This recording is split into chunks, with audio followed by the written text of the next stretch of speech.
Our next delegation is Sunny Emmett, Brampton resident, in regards to the removal of bike lanes on Howden and Dixie Williams Parkway.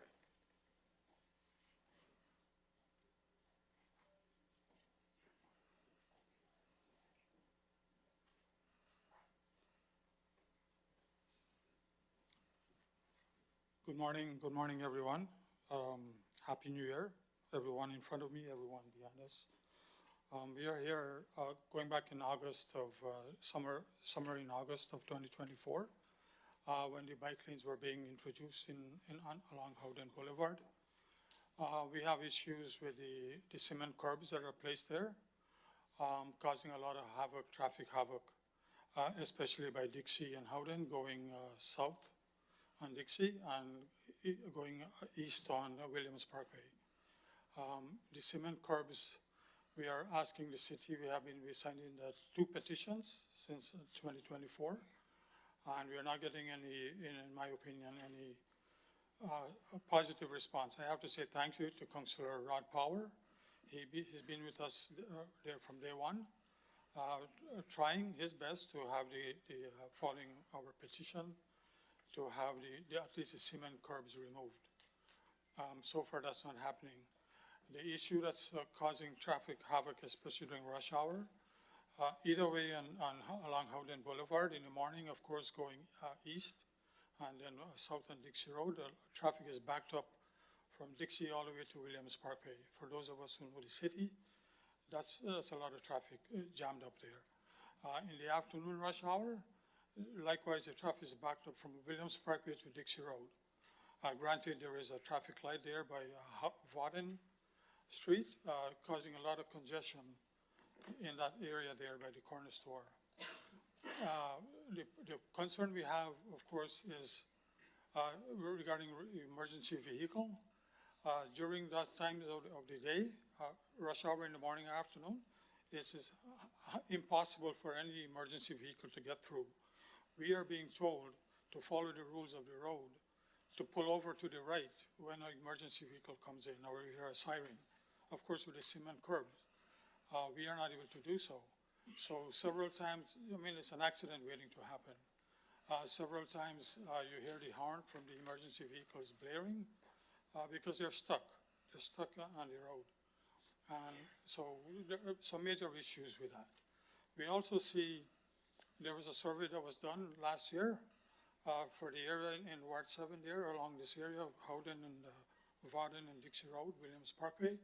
A survey was done that showed 70% of the people are against the bike lanes.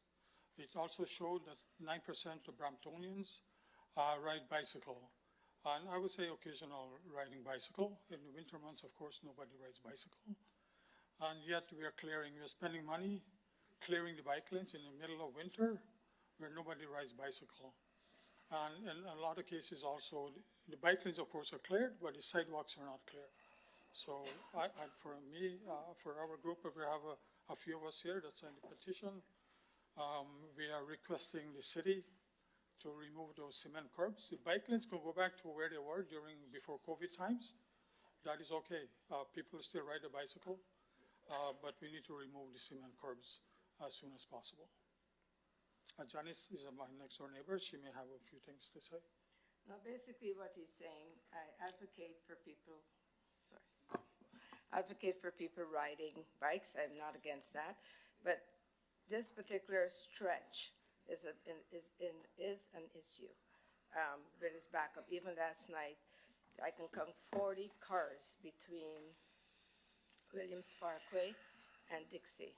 And buses this morning, I'm trying to get my grandson to school, and it's taking me 8 minutes, which is like a 2-minute thing, because people cannot make a right onto Dixie Road. And the school bus is actually stopping there, so it's inhibiting all that type of travel. So it's just that area in particular, we would like the bike lanes to be removed, and would appreciate your consideration, because as Sunny said, we've been advocating for this for almost 2 years, and we'd like to see some action on that, respectively. Yeah, all we're saying, remove the cement curbs, leave the bike lanes as they are, so the bikers can continue to ride. I ride bicycle. Local roads and whatever trails we have already is sufficient for me.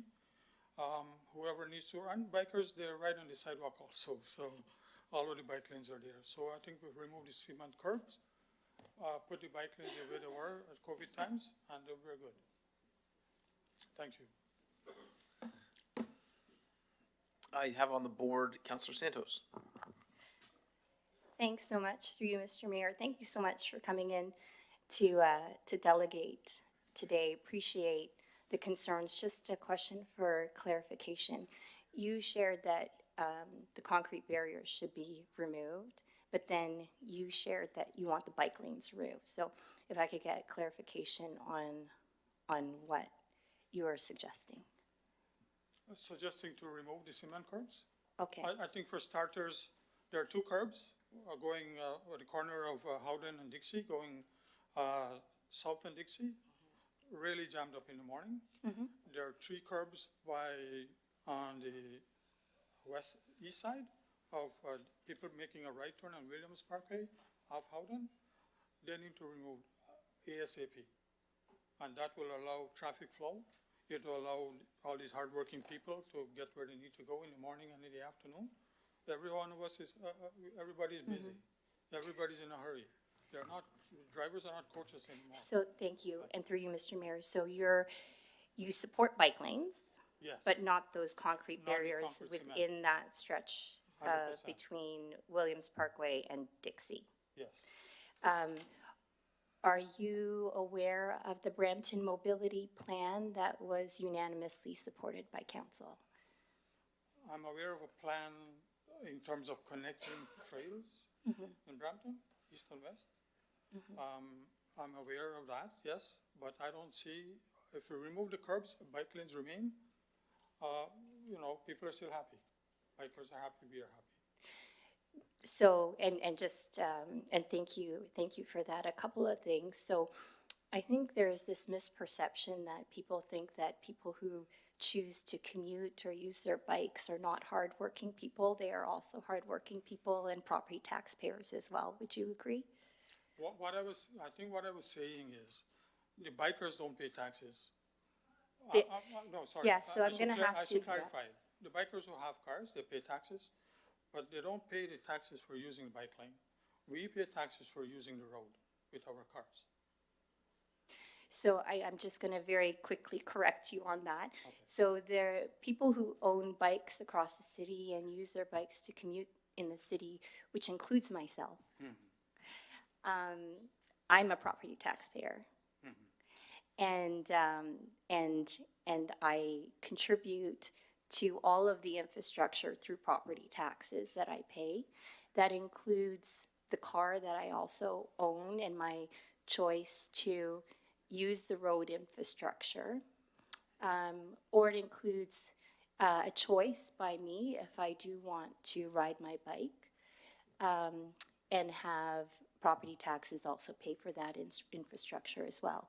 I think one of our challenges, especially, and I'll go back to the mobility plan, with the city of Brampton now growing at an exponential rate, the mobility plan very clearly states based on evidence and data, and I do understand that this is just one section that you're referring to, but the evidence and data demonstrates that we cannot build more roads to accommodate more cars. And the only way to alleviate congestion in the future in the city of Brampton is actually to create more options, and I would argue affordable options for people to get around in the city. And that includes transit, walking, biking, etc. Do you know that the only east-west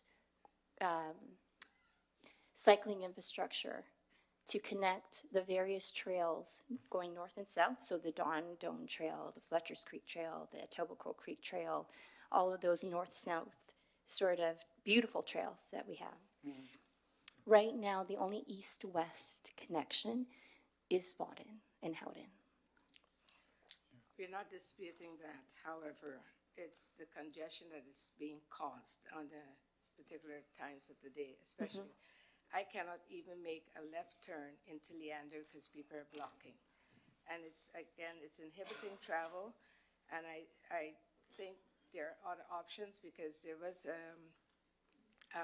meeting, if you want to call it, at Brampton City Center by the transit. They gave us 4 options, correct? Yeah. We haven't heard anything more about that. Yeah. Whether you use part of the boardwalk or, my question is, what was being done before you put the bike lanes down? How were people traveling? And I don't see an Right. exponential amount of people biking more than I saw. I'm in the area for 30 years, and this is really causing havoc. So, And the travel, as I said, it's those times when you have to consider people are trying to get to work, they're trying to make a right turn in Dixie, you have the crossing guard standing there, and you're frustrated. You're really frustrated trying to get onto the Williams Parkway. Even if I come out Leander closer to Williams Parkway, I'm again blocked because there are people who want to make a right and I want to make a left. So it's only, we're only asking for consideration to remove in that specific area. And as I said, there were options to put, use the boardwalk, if you want to call it, in that specific area. And I haven't heard anything more about that option. That was last year. yeah. So we're not asking to, get rid of everything everywhere, but it's just to get the traffic flowing.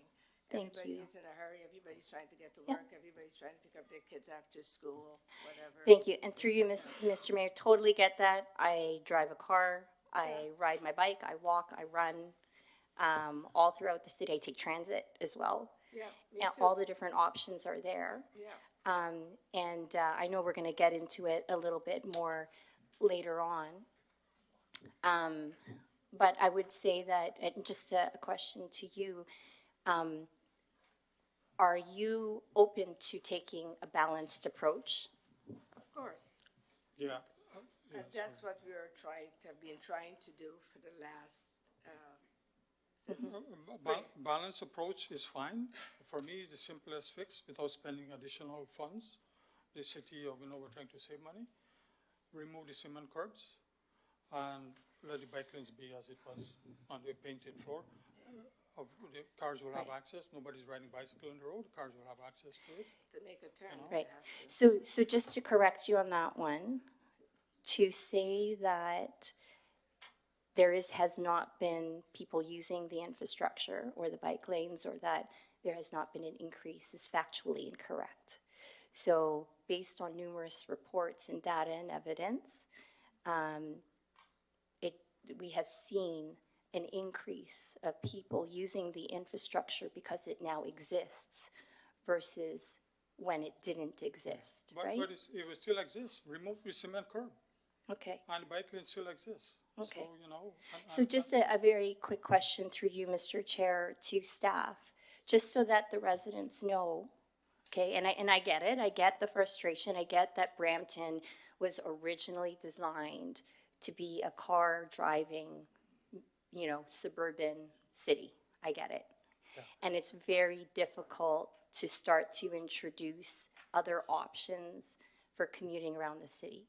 But I want to make it very clear that walking, biking in particular, given the affordability issues that we're dealing with right now, are the cheapest modes of transportation for people who cannot afford a car. So, question to staff, can I get clarification on what the uptake and increase of usage of the infrastructure has been, particularly along this corridor?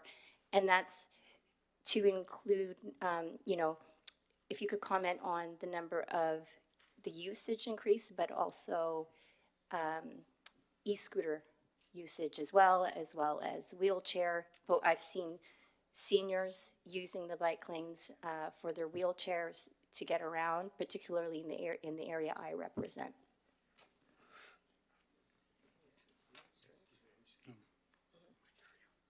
Oh, sorry. Yeah, sorry. Oh, you already is transportation. Yes, through the chair. Question one, related to the uptake. I think with the barriers along that, the east-west cycling corridor, because it's connecting, our downtown to Bramalea, we've been seeing a significant increase. I think we reported, the numbers, last summer, fall, we're close to 150 users per day, which is a significant increase, on all of our corridors. We appreciate that there's still something, a lot more that we're planning for, and that's the hope, is that that trend continues.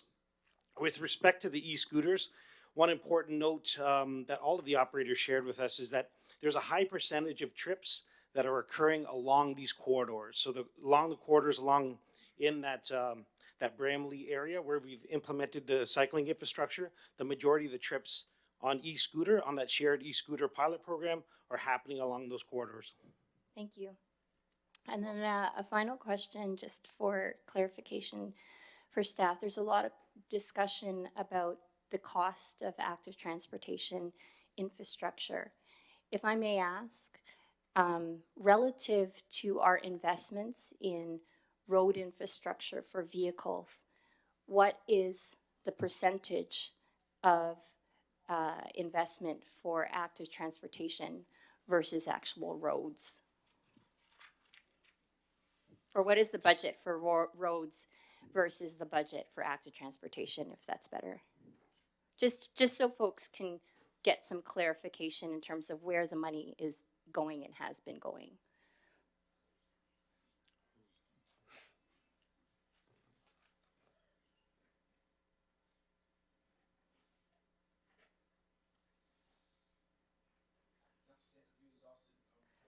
Have I exhausted? Through the chair to I could Councilor go on Santos, forever. I think we could perhaps provide those figures for you after the meeting, but just at a high level, to give you an example, our capital works proposed budget for 2026 is approximately $45 million.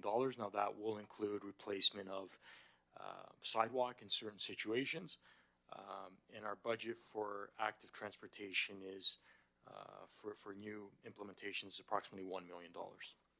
So $1 million has been allocated in this budget for active transportation infrastructure.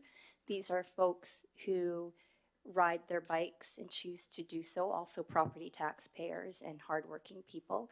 And road infrastructure investment for cars is $45 million. So just so folks understand the balance, given the fact that we're dealing with affordability issues, the cost to afford a vehicle, average cost to drive a car, average monthly cost is $1,300. The average monthly cost to ride your bike around the city is between $4 and $40 a month. Yeah, Thank you, that- Mr. Mayor. No further questions. So Are we allowed let's to? reboot that, yeah, Yeah, so but quickly. I think Councillor Santos has finished her questions, but Councillor Power is on the board too. Councillor Power. Thank you, through the mayor. Sonny, what street do you live on? Sorry? What street do you live on? Lime Ridge, Lime Ridge? Lime Ridge. And how hard is it to move left-hand turns coming out of your street and going into your street?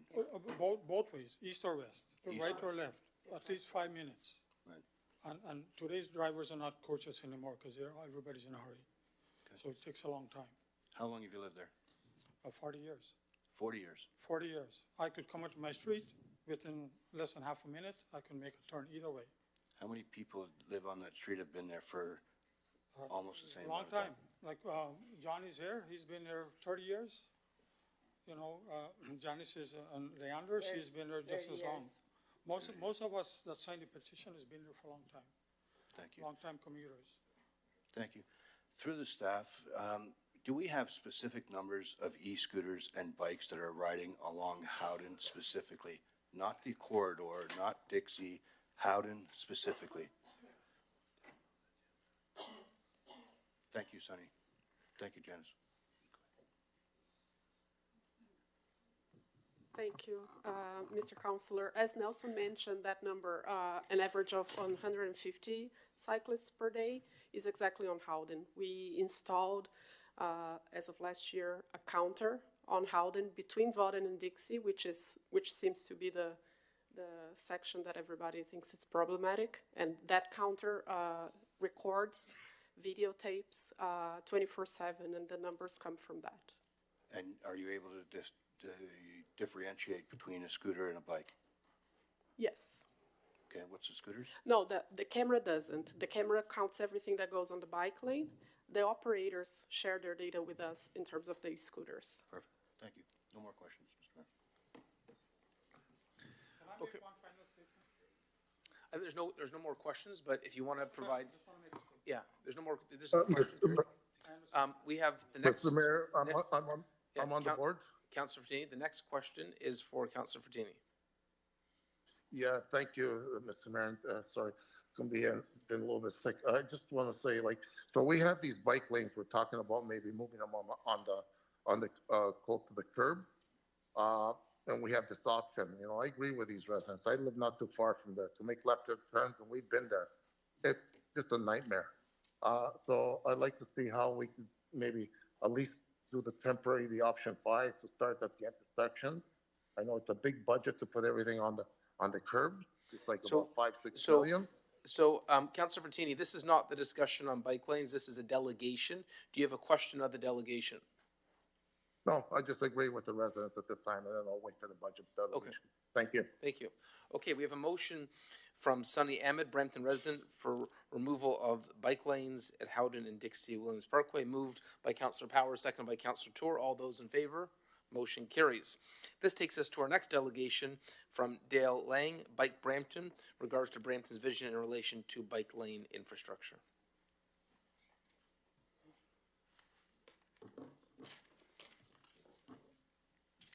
Good morning, Mayor Brown, members of council, staff, and residents. The Bike Brampton community and I am here to support the November 6th staff report on the cost analysis of the Howden bike lanes, specifically the implementation of option 4. Council is challenged to give this city a budget that is reasonably priced and fair for all residents, and we appreciate that. Council has to make tough decisions because we can't please everyone.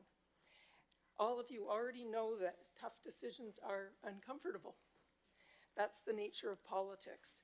I made the tough decision to cycle 7.5 kilometers here this morning in minus 15 degrees with a wind chill of minus 26, gusting to 45 kilometers an hour. So, in fact, Sunny, people do ride their bikes in the wintertime, even 72-year-old women. It would have been much more comfortable for me to get into my car, put on the heater, and drive here. Making tough decisions is what leadership is. When my husband, David, took the bus downtown yesterday to meet a friend for lunch, he noted 3 cyclists making their way across Queen Street. From their appearance, they were not out for recreation. And of course, this supports the comment that was just made by Councillor Santos. We have a wonderful system of paths and recreational trails throughout the city. People like these 3 cyclists could not access them for their destination. That's why they were braving life and limb going along Queen Street. We have snow in the winter, we have flooding in the summer. That's why we need year-round, well-maintained, on-street, active transportation infrastructure. Speaking of budgets and costs, because that's the purpose of all these meetings is the city's budget, we have spent good money on well-researched and citizen-consulted plans for Brampton's current and future growth. And that's what we have to think about. We have to think about the future. Our 2040 vision, the Vision Zero, that's a regional program supported unanimously by Brampton, our Active Transportation Master Plan, the Brampton Plan, the Mobility Plan, all these unanimously supported by this council have laid out a path for our 800,000 population to grow to over 1 million. I've lived in this city for 48 years, so I have seen big changes, and I don't expect, whether cycling or driving, to be able to get to where I want to go the same time as it took me when the population in Brampton was 115,000 people. The additional 150,000 peak morning trips by 2051 require a mobility shift from cars to active transportation and transit. We have set sustainable mode share targets that will reduce future car travel by 70,000 trips. We have to look at encouragement to get us there, not at where we are now, because where we are now is not where we're going to be by 2051, if I'm even still here by 2051. Comfortably driving our cars whenever we have a short trip to take. Brampton has an excellent AT planning staff that has the education and experience and use evidence-based decision-making, not anecdotal wanderings, to analyze and recommend what we need for future generations. Okay. Option number 5, to remove bike lanes on Howden costs not only the $337,000 it originally cost $1 million to plan and implement. This negates the dozens of hours that our staff have spent this last year on a piece of infrastructure we already have. Mayor Brown has previously indicated that removing parts of the AT network is not on the table without appropriate replacement. Removal of the Howden bike lanes would cut out a key piece of our east-west corridor. It would prevent young people from accessing the new youth hub on Vaughan, the new library, the rec center on Howden, and eastern access to Chinguacousy Park, some of the many destinations served by Howden. Should we be forcing people to drive to these locations? Supporting staff's preferred option 4, which is actually what my previous delegation was suggesting, is the fiscally, socially healthy option that provides the best solution for current and future generations. Thank you. Councillor Santos. Thank you, through you, Mr. Chair. Thank you so much, Dale, for your delegation and your passion around active transportation. Couple of questions for you as someone who, okay, first question, are you a property taxpayer? Yes, Councillor Santos, I'm actually expecting we're going to be paying $10,000 this year in property taxes. Okay. So when I say that I am supportive of things that the city is doing, I say that knowing I'm using my hard-earned retirement savings to pay for this. Thank you. And are you a property taxpayer who knows other property taxpayers who are also using the infrastructure to commute by bicycle or scooter or wheelchair mobility devices? I would have to say that everybody I know is, yeah, pretty much. I don't think in my inner circle, everybody I know is a property taxpayer. Okay. And as a person who cycled here today in the blistering cold, I just want to say that this morning when I was dropping off my son to Turner Fenton at Kennedy and Steeles, when I was driving back, I noticed a couple of cyclists who were riding their bikes on Kennedy Road. They were not on the road. They were riding on the sidewalk, sadly, which is not allowed. However, they were riding their bikes as well, 2 of them. Next question is to you, but also probably to staff. How long have you been involved in the active transportation master plan? Does the work on the active transportation master plan and active transportation precede Mayor Brown? Through you, Chair, I've been involved since since we started in 2013 and formed Bike Brampton, and in 2014, I'm now on my 3rd term of what was originally the Cycling Advisory Committee, and then now it's the Active Transportation Committee. So this is my 13th. So I guess, what is that? 13 Okay. years. 13 years. Thank you. And through Mayor, over to staff. if you could clarify how long the city of Brampton has been talking about and working on active transportation, creating more safer options for people to walk, roll, and ride their bikes. Through the chair, formally, prior to the active transportation master plan, we actually had a bicycle facility implementation program that actually started in 2017. We brought a report to council, and prior to that, obviously the build up to that momentum and that formal process involved introducing bicycle lanes into our traffic calming program. So it's been quite a long time, but formally 2017 to this council, we brought a report relating to the bicycle facility implementation program. Thank you. So there was reports and information and the network starting to establish before 2018, which was before Mayor Brown was elected, before I was elected, and many of the members on this council right now, way before we were serving on this council. Yes. Okay, thank you. With respect to just a question in terms of evidence-based, because Dale, you had mentioned evidence-based decision-making. For you, Dale, yeah, because you talked about evidence-based and data and decision-making. Did you support the speed cameras? Through the chair, 100% I supported the speed cameras, because not only am I a driver and a cyclist, I'm also a walker. And I cross conservation 4 times a day. And during the speed cameras, when they really did slow down to 50 on Conservation Drive, I could handily walk across the street the 4 times a day. And since the cameras have been turned, well, the ticketing has been turned off, my husband and I now have to sprint across the road because they're back speeding again. I'm sure, now this is one of these anecdotal things that I said we're not supposed to pay attention to. I'm sure there was somebody going along there at 80.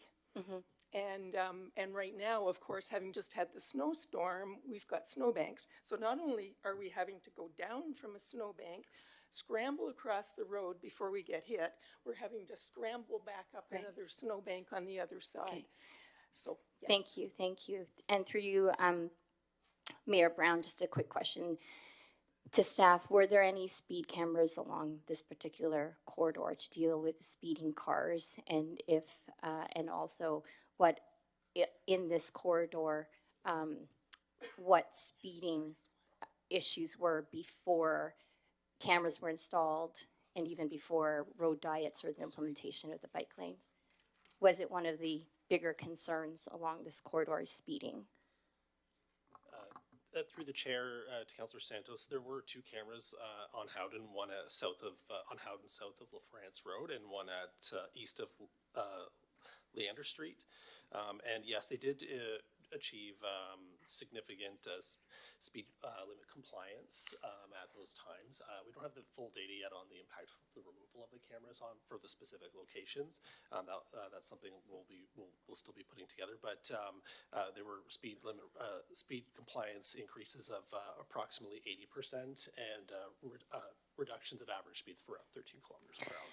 Thank you, and through you, Mr. Mayor. So with no more speed cameras and potentially the loss of protection for cyclists using that corridor, it becomes a little bit less safe. And I would imagine speeding would again go back to levels that existed before the cameras were issuing tickets and before the bike lanes were put into place. I just want to make that point because this council, based on data and evidence, unanimously advocated to keep the cameras there in order to prioritize Vision Zero and vulnerable users of the road. So I really want to point that out because data and evidence-based decisions were made to advocate to keep the speed cameras, and data and evidence exists with respect to the bike lanes across the city of Brampton. Thank you, Mr. Mayor. No further questions. Councillor Power. Thank you through Mr. Mayor. Ms. Lang, thank you for your delegation and thank you for your advocacy for biking. Where do you live in the city? I live in the Heart Lake area. The Heart Lake area. Just one final question. If one makes a mistake, do you believe that they should own up to their mistakes and correct it? I think you'll have to clarify that. Through the chair, you'll have to clarify. Just mistake. If you make a mistake, should you own it and correct it? Generally, yes. Thank you. Thank you, Mr. Mayor. Okay, thank you. I have a motion moved by Councillor Power, second by Councillor Santos, to receive the delegation from Dale Lang Bike Brampton. All those in favor? Motion carries.